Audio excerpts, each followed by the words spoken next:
ရိုးရှင်စကားကြီးတကူမှဝဝင်လာမယ့်ပေါ်ပြပြလာတဲ့မိသစင်ချင်းအားလုံးပဲမင်္ဂလာပါရှင်။တမက်မချတဲ့ပိတ်တွေရဲ့အသေးကြော်လေးဖြစ်လာတဲ့မိသစင်ချစ်လေးကတော့အခုဆိုရင်အနုပညာရိတ်ကူမှုတွေနဲ့အတူပိတ်တွေအားပေးချစ်ခင်မှုတွေကိုခံနေရပါတယ်။မိသစင်ချစ်လေးကတော့အခုဆိုရင်စာရီကိုလည်းစူးစမ်းတည်ယူနေပြီဖြစ်ပြီးကျွညာတစ်လေးတွေကိုလည်းရိုက်ကူလာအောင်မှာဖြစ်ပါတယ်။မိသစင်ချစ်လေးကတော့ကျွညာလေးတွေကိုရိုက်ကူပေးယူနေကိုပျော်ရွှင်နေရပါ။မက်ဒီဆင်ချစ်လေးကကျွညာလေးတွေမှာဆိုရင်အရန်ကျေးတင်ပေးစရာမလိုအန်ကယ်တီယိုဆောင်ကောင်းသူလေးဖြစ်ပြီးအကျဉ်းမဲ့ပဲအောင်မြင်လာခဲ့တယ်ဆိုတာကလည်းသူရဲ့အမှုပညာစမ်းချောင်းလေးဆိုနိုင်ပါတယ်။မက်ဒီဆင်ချစ်လေးကတော့အခုဆိုရင်လည်းကျွညာလေးတွေအတွက်ကန်လန်းခံနေရပြီးပိတ်တွေရဲ့အပေးမှုတွေကိုအပြေအဝရရှိနေပါတယ်။ဒီကနေ့မှာတော့မက်ဒီဆင်ချစ်လေးကရုပ်ရှင်စကားကြီးတစ်ခုပါဝင်လာတော့မှဖြစ်ပြီးအဲဒီပေါ်မှာလေးမက်ဒီဆင်ချစ်လေးကအရန်ကိုပြောနေလို့ဆိုပါတယ်။အားလုံးရဲ့အချက်တွေကိုအသိပိုင်ရရှိထားတဲ့မီဒီစင်ချစ်လေးကတော့တရုတ်ဆောင်ရမှာလည်းအရန်ကိုတော်လွန်းသူပါမကြမီမှာရုပ်ရှင်စကားကြီးတကူမှာပါဝင်ရိုက်ကူးလာမယ့်အပေါ်မှာလည်းမီဒီစင်ချစ်လေးကအခုလိုပဲပြောပြလာခဲ့ပါတယ်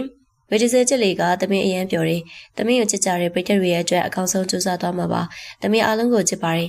ဒီနေရာကနေလည်းစုံမကောင်းတောင်းပေးပါတယ်ဆိုပြီးမီဒီစင်ချစ်လေးကပြောပြလာခဲ့ပါတယ်မက်ဒီဆင်ချစ်လေးကကျွညာလေးတွေမှာဆိုရင်အရင်ကြီးတင်ပေးစရာမလိုအောင်ကိုတရုတ်ဆောင်ကောက်တူလေးဖြစ်ပြီးမတင်မဲ့ပဲအောင်မြင်လာခဲ့တဲ့ဆိုတာကလည်းသူရဲ့အမှုပညာစမ်းကြောင်းလဲဆိုနိုင်ပါတယ်။မက်ဒီဆင်ချစ်လေးကတော့အခုဆိုရင်လေကျွညာလေးတွေရဲ့အတွက်ကလန့်ခံနေရပြီးဗိတ္တရီရဲ့အပေးမှုလေးတွေကိုအပြည့်အဝရရှိနေပါတယ်။ဒီကနေ့မှာတော့မက်ဒီဆင်ချစ်လေးကကျွညာရဲ့ကိုမှုတွေနဲ့ပတ်သက်ပြီးအခုလိုပဲသနာစရာကောင်းအောင်ပြပြလာခဲ့ပါတယ်။မက်ဒီဆင်ချစ်လေးကတမယာကျွညာလေးတွေရိုက်ကူးရတာပြောတယ်။တမယာခုလိုပဲကျွညာလေးတွေအများကြီးရိုက်ချင်တယ်။တမယာကိုကြည်တမ်းပြင်မထားကြပါနဲ့နော်။ပိတ်တွေကိုလည်းအရင်ချစ်တယ်ဆိုပြီးတော့လည်းပြောပြလာခဲ့ပါတယ်။မက်ဒီဆင်ချစ်လေးရဲ့ဆရာချိုးလင်ဆိုကတော့ကြောင်တက်ချင်တဲ့တမင်လေးကိုကြောင်တက်ပြောအောင်ကျွညာမီတမင်လေးဖြစ်လာအောင်ပြိုးထောင်ပေးနိုင်ခဲ့ပြီဖြစ်တယ်လို့မက်ဒီဆင်ချစ်လေးကလည်းဆရာဖြစ်သူရဲ့စုံပန်းမှုလမ်းပြပေးမှုအတိုင်းအကောင်းဆုံးကြိုးစားနေပါတယ်။ချစ်စရာကောင်းတဲ့တရုတ်ဆောင်ချက်တွေနဲ့ပရိသတ်ရဲ့အပြည့်ချစ်ခင်မှုတွေကိုအပြည့်အဝရရှိနေပါတယ်။အခုဆိုရင်တရုတ်ဆောင်ကောင်းတဲ့မီဒီဆင်ချစ်လေးကို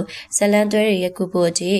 ကလိုက်ခံနေရပြီဖြစ်ပါတယ်။မကြမီမှာတော့မီဒီဆင်ချစ်လေးကိုဇလန်တွဲတွေထိပါအပြည့်လာတော့မှဖြစ်ပါတယ်။မီဒီဆင်ချစ်လေးကရှေ့တလောကပြောင်းနေရဆိုတာကလည်းပညာရေးကိုစူးစမ်းပြီးတည်ယူနေလို့ဖြစ်ပြီးအခုဆိုရင်ကျွညာလေးတွေကိုရိုက်ကူလာတော့မှဖြစ်ပါတယ်။ဆရာချိုးလေးဆိုနဲ့မီဒီဆင်ချက်လေးကတော့အခုဆိုရင်ကျွညာလေးတွေမှာရိုက်ကူဖို့အတွက်ကလန့်ခံနေရပြီးမကြမီမှာကျွညာတက်လေးတွေနဲ့အတူမြင်တွေ့လာတော့မှဖြစ်ပါတယ်။အခုလက်ရှိမှာတော့မီဒီဆင်ချက်လေးကဆရာဖြစ်သူရဲ့စုံမမှုတွေနဲ့အတူပညာရေးဘက်မှာလည်းသူကျွန်းသူတွေဖြစ်လာဖို့စာရီကိုစူးစမ်းတင်ယူနေပြီဖြစ်ပါတယ်။တရုတ်ဆောင်မိုးဟိကိုကလည်းမီဒီဆင်ချက်လေးက